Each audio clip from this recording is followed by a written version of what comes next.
Selamat datang pada mata kuliah material dan proses manufaktur. Pada pertemuan kita kali ini, kita akan membahas tentang heat treatment pada logam. Seperti kita ketahui bahwa heat treatment ini merupakan salah satu proses yang sangat penting dalam memodifikasi sifat-sifat logam untuk menghasilkan sifat mekanis yang kita inginkan. Tujuannya banyak, bisa untuk meningkatkan kekerasan, kekuatan, ketahanan terhadap aus, kemudian ketahanan korosi, dan juga sifat-sifat mekanis lainnya yang kita butuhkan dari logam tersebut. Nah, heat treatment ini merupakan serangkaian proses yang melibatkan proses pemanasan dan juga pendinginan yang terukur dan terkendali. Untuk apa? Untuk mengubah struktur mikro pada sebuah material yang pada gilirannya nanti akan mempengaruhi sifat mekanisnya. Pada proses heat treatment ini kita akan menentukan suhu tertentu dan kemudian mendinginkannya secara terkendali. Perubahan struktur mikro ini bisa berupa perubahan susunan atom, butir, dan fase-fase yang terjadi pada material tersebut yang nanti akan berdampak langsung pada sifat-sifat mekanis yang kita inginkan. Oleh sebab itu, tujuan utama dari heat treatment ini adalah untuk meningkatkan atau mengoptimalkan sifat-sifat mekanis material sesuai dengan kebutuhan aplikasi pada produk kita misalnya, atau untuk keperluan-keperluan yang lain. Apa saja proses-proses yang termasuk pada heat treatment? Ada beberapa proses seperti proses hardening atau pengerasan, kemudian ada juga tempering, dan juga proses annealing. Masing-masing proses tersebut itu memberikan dampak yang berbeda pada struktur dan sifat mekanis material. Nah, kapan heat treatment ini dilakukan? Yang pertama bisa juga dilakukan sebelum proses shaping atau proses pembentukan. Jadi sebelum pembentukan dilakukan heat treatment untuk apa? Untuk melunakkan logam sehingga mudah untuk dibentuk karena masih panas. Nah, dengan dilakukan heat treatment, maka dapat mengurangi kekerasan dan meningkatkan keuletan. Kemudian yang kedua, heat treatment ini juga dilakukan selama pembentukan. Tujuannya untuk mengurangi, mereduksi, meredakan ya efek strain hardening atau efek pengerasan karena deformasi. Sehingga material tersebut dapat mengalami deformasi lebih lanjut tanpa retak ataupun pecah.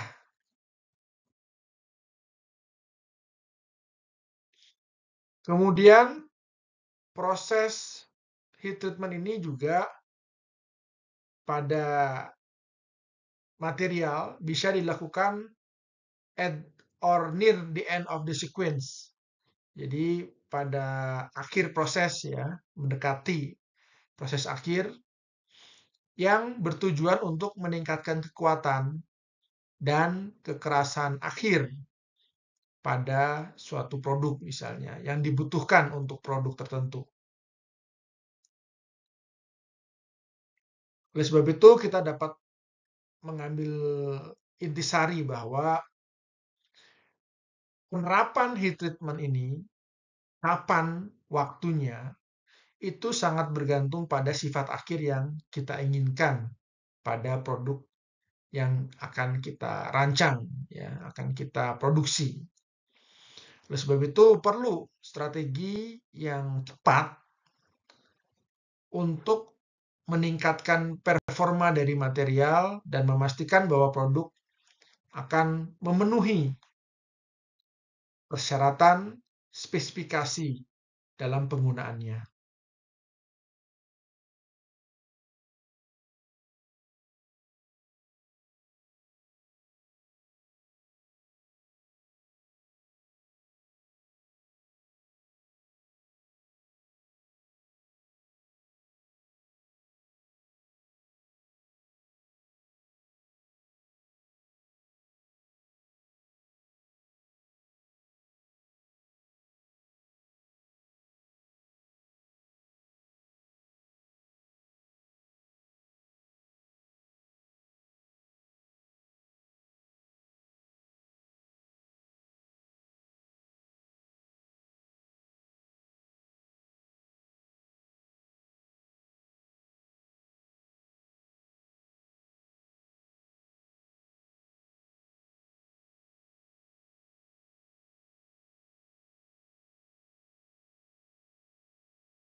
Nah, apa saja proses dari heat treatment? Yang pertama adalah proses annealing ya. Jadi annealing ini bisa kita definisikan sebagai suatu proses yang melibatkan pemanasan logam pada suhu tertentu, ya suhu yang sesuai yang kita tentukan. Kemudian kita pertahankan ya suhu tersebut untuk periode tertentu atau disebut dengan soaking ya. Lalu dilakukan pendinginan secara perlahan.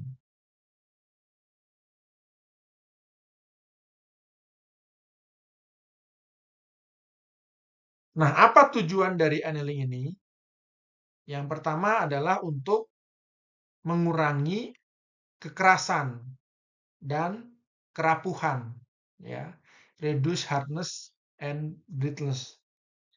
Jadi annealing ini digunakan untuk mengurangi tingkat kekerasan dan kerapuhan pada logam, sehingga logam tersebut bisa mudah untuk dibentuk atau dikerjakan. Kemudian yang kedua adalah untuk mengubah struktur mikro. Ya, jadi ini akan memodifikasi struktur mikrologam untuk mencapai sifat mekanis yang diinginkan seperti kekuatan dan keuletan yang optimal.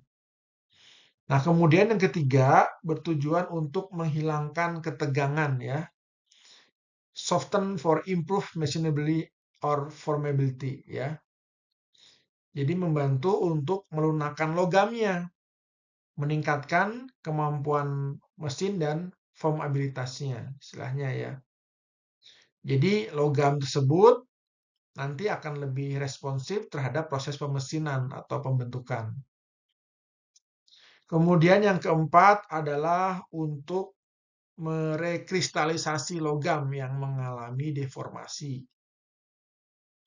Jadi logam itu ketika mengalami deformasi plastis atau strain hardening, ya, pengerasan akibat deformasi, dengan annealing maka bisa terjadi rekristalisasi.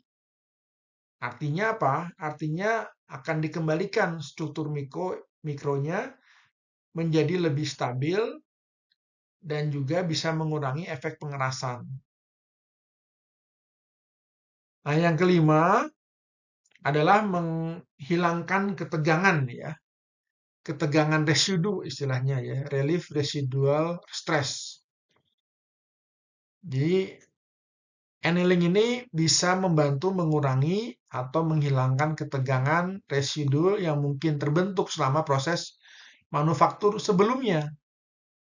Sehingga stabilitas dimensi, kemudian risiko retak atau deformasi selama penggunaan itu bisa dikurangi, ya.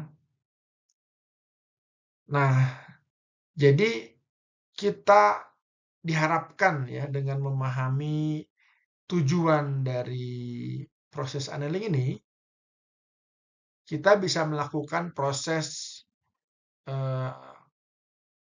heat treatment pada logam menjadi lebih terkendali dan sesuai dengan minimum requirement yang dibutuhkan dan sifat mekanis yang ditentukan.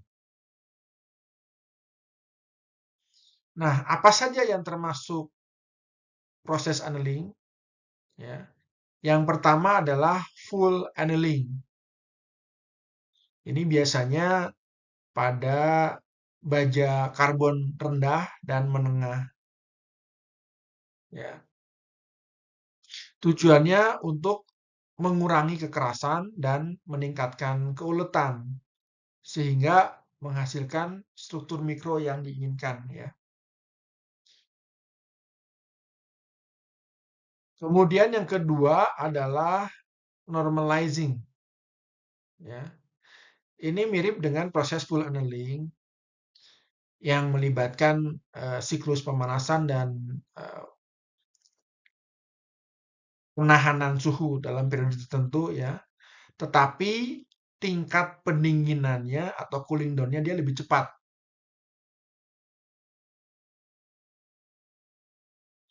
Ini yang dikenal dengan normalizing, ya. Jadi nanti baja itu dibiarkan mendingin pada udara tertentu, ya, suhu udara, kemudian hingga suhu ruangan. Nantinya hasilnya itu berupa fine perlite, ya, atau perlite halus, ya, yang kekuatan dan kekerasannya lebih tinggi, tetapi keuletannya itu lebih rendah dibandingkan dengan melakukan full annealing, ya, itu normalizing namanya.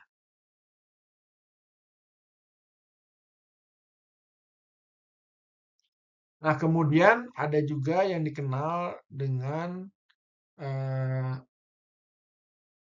proses annealing, ya.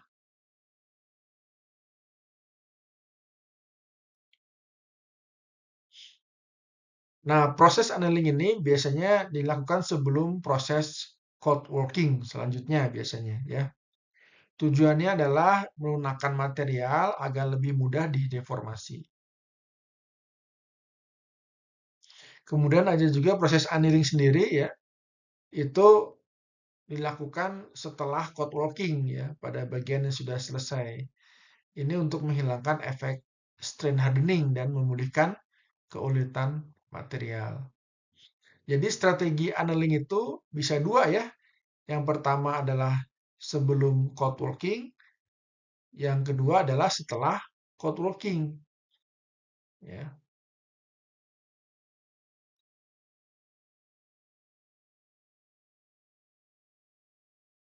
Nah, kemudian tadi disebutkan bahwa ada yang dimaksud dengan recrystallization pada annealing. Jadi recrystallization pada annealing ini terjadi jika kondisi annelingnya itu memungkinkan terjadinya pemulihan penuh dari logam atau material yang telah mengalami cold working ke struktur butir aslinya. Maka terjadilah yang dikenal dengan recrystallization.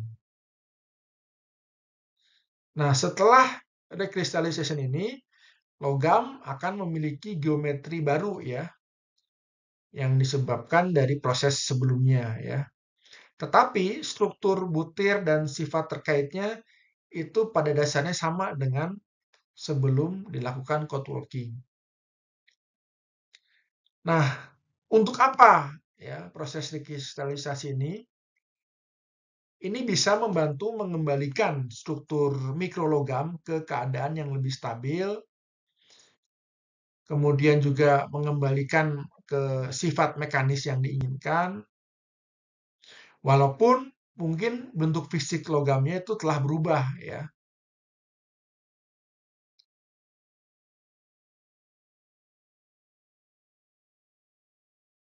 Jadi performa dari material itu bisa dikembalikan ya dengan proses recrystallization ini.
Nah, kemudian ada juga yang dikenal dengan martensitic formation. Ini terutama terjadi pada baja ya atau steel.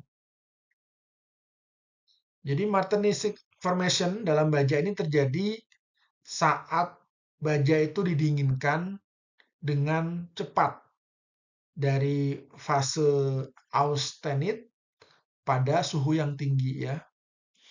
Nanti proses ini akan menghasilkan struktur mikro yang kita kenal dengan martensit. Makanya namanya martensit formation.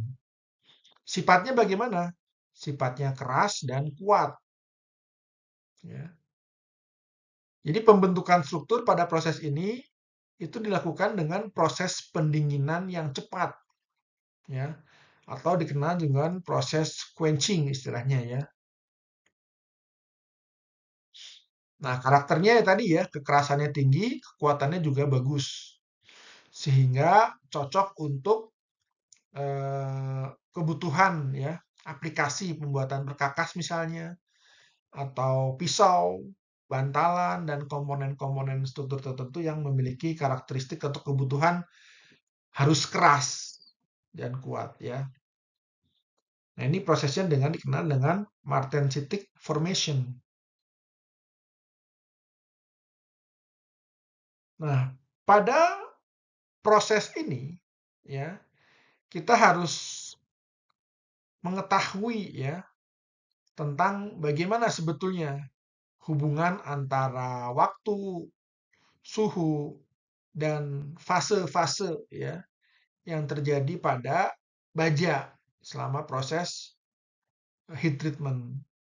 Yang itu bisa kita ketahui hubungannya dengan bantuan kurva ya, time temperature transformation. Nah, di sini teman-teman bisa lihat ini adalah kurva dari time temperature transformation ya atau triple T ya. Nah, ini apabila terjadi head cooling rate atau quenching, baja yang didinginkan dengan cepat dari suhu di atas nilai ms misalnya ya, ini akan membentuk martensit pada titik tertentu. Kemudian juga teman-teman bisa lihat sini ada tempering region. Nah, tempering region ini terutama memberikan informasi bahwa temperatur dan waktu tempering ya itu akan mempengaruhi sifat mekanis akhir seperti kekuatan, kekerasan, dan keuletannya. Jadi kurva ini ya secara umum membantu pengambil keputusan, engineer ya, dan juga metalurgis ya kalau yang ahli dari bidang material. Untuk apa? Untuk merencanakan bagaimana kira-kira perlakuan panas atau heat treatment yang tepat untuk mencapai sifat-sifat yang diinginkan pada baja ya, baja martensitik dalam hal ini ya. Nah, kemudian bisa juga berbentuk perlit ya. Jadi perlit ini adalah campuran dari fase ferrit dan karbida dalam bentuk lempengan tipis sejajar ya. Perlit ini memiliki struktur mikro yang terdiri dari lapisan-lapisan tipis dari ferrit. Ferrit itu apa? Fase dari besi yang relatif lunak ya, dan karbida ya. Jadi perlit ini gabungan dari ferrit dan karbida ya. Karbidanya terutama semenit biasanya ya. Jadi senyawa karbon dan besi yang keras.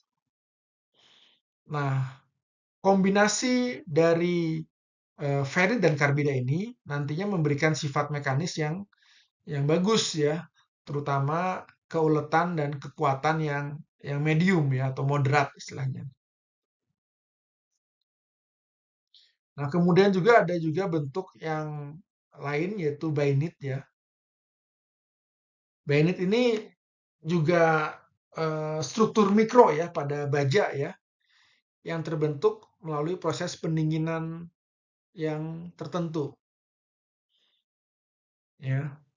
Jadi proses ini melibatkan pendinginan awal yang cepat biasanya ke suhu di atas titik awal pembentukan martensit.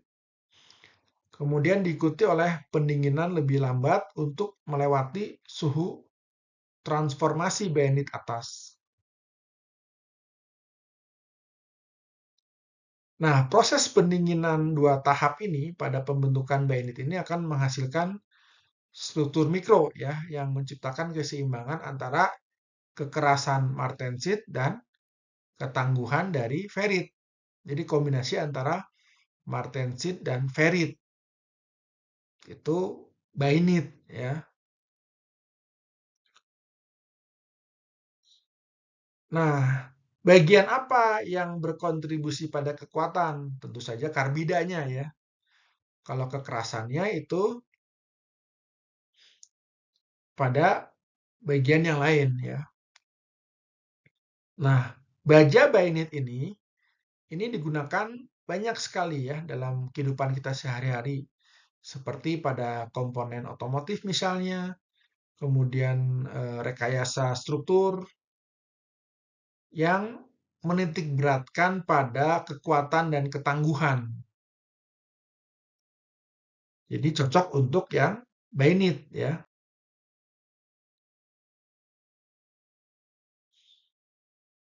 Nah, dengan pendinginan yang cepat ya, austenit akan berubah menjadi martensit.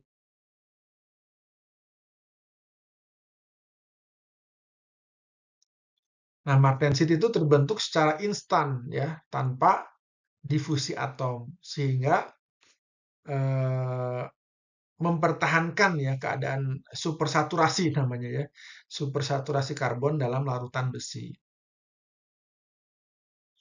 Transformasi yang cepat ini bisa memberikan martensit sifat-sifat khusus ya. Apa saja? Kekerasan yang tinggi, kekuatan yang baik, dan kekerasan yang rapuh. Jadi martensit ini fungsinya banyak ya dalam aplikasi ketika kita menginginkan sifat-sifat mekanis yang tadi ya. Misalnya dalam pembuatan perkakas atau baja yang tahan terhadap aus. Jadi digunakan secara berulang, dia tidak mudah aus ya. Ini cocok dengan karakteristik dari martensit.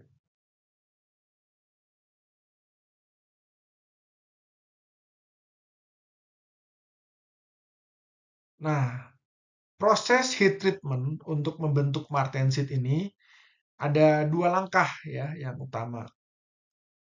Yang pertama adalah austenitizing ya. Kemudian yang kedua adalah quenching ya. Jadi yang pertama baja itu dipanaskan pada suhu di atas titik kritis transformasinya yang dikenal dengan suhu austenizing ya. Jadi nanti di fase awal atau dikenal dengan austenitizing ini nanti baja akan masuk ke fase austenit. Lalu yang kedua, nanti baja tersebut akan didinginkan dengan cepat atau proses quenching ya. Bisa caranya dengan merendamnya pada air misalnya, minyak atau udara ya. Nah, pendinginan cepat ini mencegah ke fase perlit atau bainit ya. Jadi langsung austenit langsung menjadi martensit, tidak perlu melalui fase perlit atau bainit. Kemudian yang ketiga, tempering ya. Tempering ini setelah baja di quenching, lalu nanti dipanaskan kembali di suhu di bawah suhu austening yang kemudian didinginkan secara perlahan. Tempering ini fungsinya untuk mengurangi kekerasan dari martensit sehingga memberikan ketangguhan dan keuletan yang lebih baik. Strukturnya nanti menjadi struktur martensit yang telah ditemper, jadi lebih ulet ya, lebih mudah dibentuk gitu ya.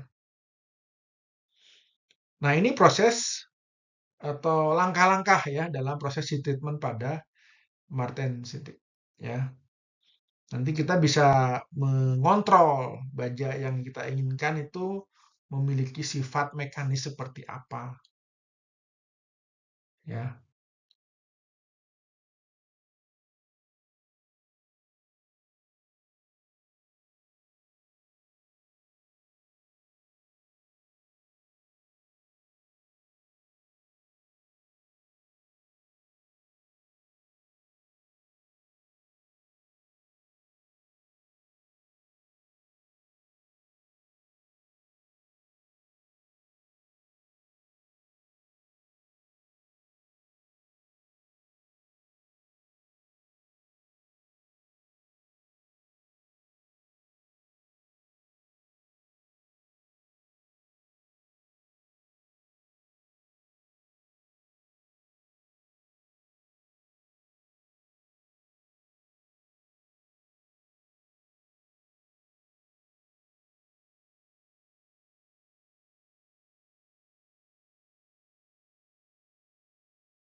Nah, kemudian ada juga proses yang kita kenal dengan precipitation hardening ya. Jadi ini melibatkan proses pembentukan partikel halus ya atau endapan yang berfungsi untuk menghambat pergerakan dislokasi. Dislokasi itu perubahan ya, perpindahan atom satu dengan atom yang lain ya. Nah, itu dicegah, dihambat ya dengan proses yang kita kenal dengan precipitation hardening. Sehingga dia bisa memperkuat dan mengeraskan logamnya. Nah, ketika proses ini diterapkan pada steel atau baja, maka namanya berubah menjadi maraging ya. Singkatannya dari martensit and egging gitu ya. Jadi maraging ya, martensit and egging. Bajanya juga dikenal dengan baja maraging. Jadi egging ya itu atau tahap penuaan. Ya, di baja juga itu ada namanya tahap aging ya, tahap penuaan. Nah, kekuatan dan kekerasan tinggi itu tercapai pada paduan tersebut ya, martensit dan egging ya. Nah, di sini yang menjadi titik penting adalah bagaimana kita nanti menentukan suhu dan waktunya ya berapa lama ya ketika kita melakukan presipitasi ya.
Nah, kemudian yang selanjutnya yang keempat adalah terkait dengan surface hardening ya.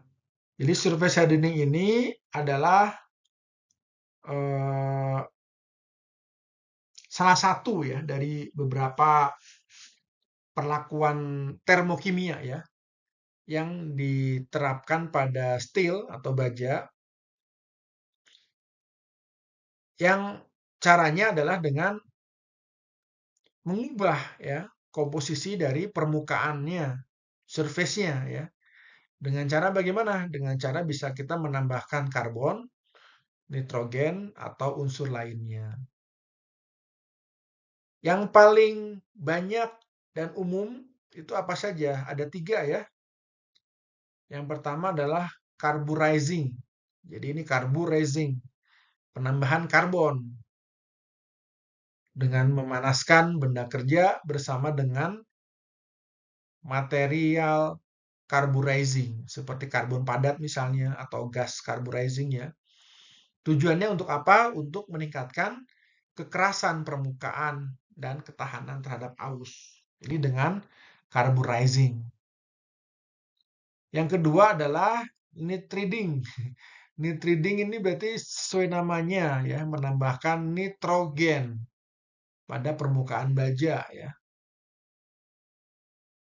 Nantinya ini akan bisa membentuk senyawa keras nitrida pada permukaan sehingga sama ya meningkatkan kekerasan dan ketahanan terhadap arus.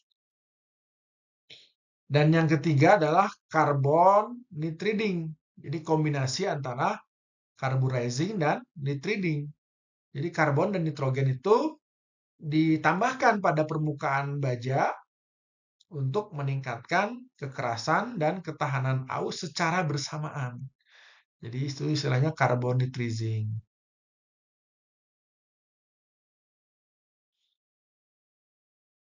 Untuk penjelasan detailnya mungkin teman-teman bisa lihat di slide yang dibagikan ya di LMS, bisa di-download.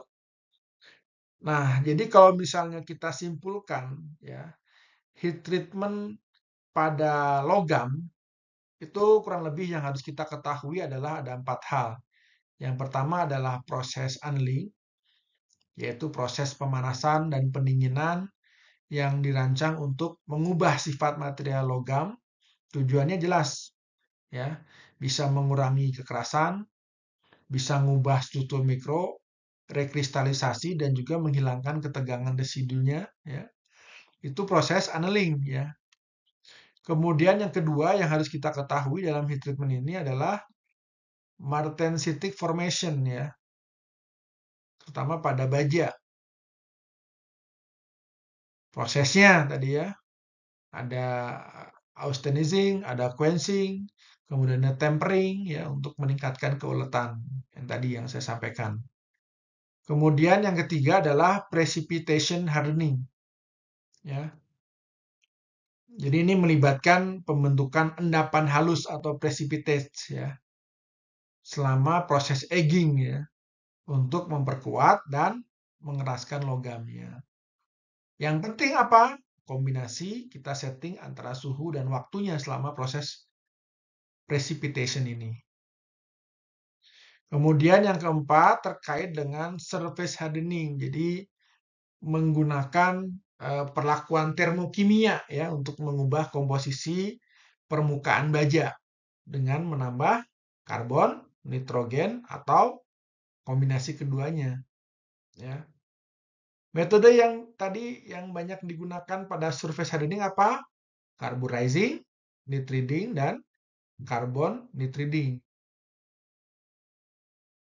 Nah, oleh sebab itu dengan memahami ini ya pada proses heat treatment ini kita kalau misalnya kita menjadi pengambil keputusan atau kita bekerja di pabrik misalnya atau sebagai produsen dalam menciptakan material-material sebagai bahan mentah, bahan baku untuk industri, kita bisa mengontrol sifat-sifat material logam yang kita butuhkan sesuai dengan spesifikasi dan aplikasi produk yang diinginkan.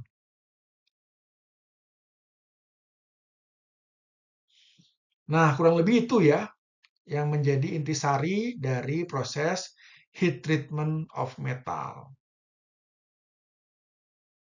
Nah, selanjutnya kita akan masuk ke proses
proses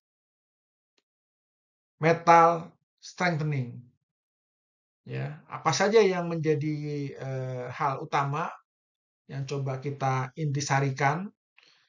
Yang pertama adalah terkait dengan imperfection. Yang kedua dislokasi, dan yang ketiga adalah metal strengthening atau penguatan dari metal atau logam ya. Jadi apabila kita mencoba mengambil intisari ya, apa yang menjadi inti ya dari imperfection, imperfection sesuai namanya ya. Itu tidak, berarti ada tidak sempurnaan ya. Jadi ada cacat dalam struktur kristal dari material. Apa saja, bisa berupa void, bisa kehilangan atomnya misalnya, atau atom itu terjadi substitusi dengan kisi kristal, dalam kisi kristal misalnya. Kemudian yang kedua dislokasi. Sesuai namanya dislokasi berarti ada pergeseran ya. Pergeseran pada apa? Pada atomnya, pada struktur atomnya, struktur materialnya. Susunan atomiknya itu terjadi pergeseran.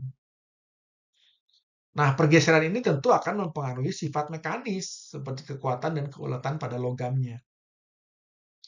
Kemudian yang ketiga adalah terkait dengan metal strengthening ya. Jadi metal strengthening ini bisa kita definisikan ya sebagai cara atau proses ya untuk meningkatkan kekuatan material logam ya, dengan cara memodifikasi struktur kristalnya atau mengendalikan pergerakan dislokasinya tadi ya. Nah, apa saja metode dalam metal strengthening ini? Ya, bisa juga dengan penguatan dislokasi. Jadi ditambahkan dislokasinya ya untuk menghambat pergerakan dislokasi yang lainnya. Ya, jadi ditambahkan dislokasinya biar menghambat dislokasi terjadi ya. Kemudian yang kedua bisa juga dengan menggunakan larutan ya. Jadi menambah padatan yang terlarut. Jadi menambahkan unsur ke dalam logam untuk membentuk padatan terlarut yang menghambat pergerakan dislokasi. Kemudian yang ketiga bisa juga dengan penguatan presipitasi ya. Jadi membentuk endapan dari presipitasi yang menghalangi pergerakan dislokasi. Seperti yang disampaikan pada kematerian sebelumnya ya. Yang keempat, untuk metal strengthening itu bisa juga dengan menggunakan penguatan transformasi fasa ya. Jadi melakukan heat treatment untuk menghasilkan fase yang memiliki kekuatan yang lebih baik ya dibandingkan fase saat ini atau fase sebelumnya. Nah, pemahaman tentang imperfection, dislocation, metal strengthening ini penting ya untuk kita pahami, terutama sebagai seorang industrial engineering. Untuk apa? Untuk mengoptimalkan sifat-sifat mekanis logam pada aplikasi sesuai dengan kebutuhan kita ya. Bisa untuk konstruksi, manufacture, atau juga industri otomotif dan masih banyak lagi ya. Oke. Jadi teman-teman bisa membaca secara detail ya terkait dengan imperfection, kemudian dislokasi dan metal hardening ya. Yang apabila saya coba simpulkan ya dari slide yang kedua ya. Jadi terdapat 3 cacat ya pada kristal ya, defect ya. Yang pertama adalah poin atau terjadi kekosongan ya. Yang kedua adalah adanya dislokasi ya. Dan juga adanya grain boundaries atau daerah batasan butiran. Nanti teman-teman bisa cek ya di gambarnya. Seperti apa kira-kira ya kecacatan tersebut ya. Kalau terjadi kekosongan titik, kekosongan di lokasi perpindahan dan sebagainya ya. Nah, dislokasi ini akan mengakibatkan perpindahan. Jadi pergerakan dislokasi yang pada struktur itu menghasilkan deformasi plastik pada material. Nah, gerakan dislokasi pergerakan itu seperti apa? Jadi ada beberapa ya. Jadi dislokasi ini bergerak sepanjang bidang, ya, bidang slip dengan bidang dan arah yang relatif menguntungkan.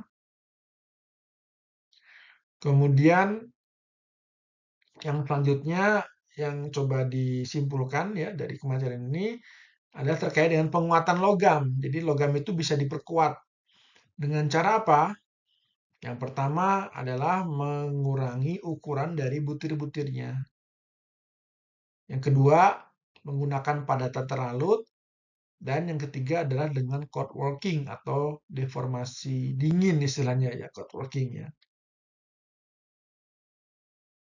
Nah, kemudian kita juga belajar tentang suhu, bagaimana sih efek dari suhu itu terhadap logam, kekuatannya gitu ya. Jadi pada suhu yang tinggi, logam itu terutama yang telah mengalami deformasi dingin, dapat kembali dengan mekanisme pemulihan, rekristalisasi, dan juga menumbuhkan butir-butir kembali gitu ya. Itu dengan kita melakukan heat treatment ya. Jadi kurang lebih itu ya yang bisa disampaikan terkait kematerian yang berhubungan dengan heat treatment dan metal hardening ya. Jadi teman-teman sekarang sudah punya modal wawasan umum terkait bagaimana kita ketika akan menciptakan ya sifat mekanis dari suatu material untuk memenuhi kebutuhan produk yang kita gunakan dengan cara heat treatment dan metal hardening ya secara ini ya ilmu-ilmu dasarnya yang tentunya apabila nanti di lapangan tentu pasti akan lebih kompleks lagi ya yang dihadapi tapi minimal kita memiliki wawasan dasar bahwa setiap proses itu akan mempengaruhi struktur dari material tersebut. Itu saja yang bisa disampaikan pada pertemuan kita pada kesempatan kali ini. Mohon maaf atas keterbatasan dan kekurangan dalam penyampaian materi. Terima kasih atas perhatiannya. Sampai jumpa pada kematerian selanjutnya. Salam.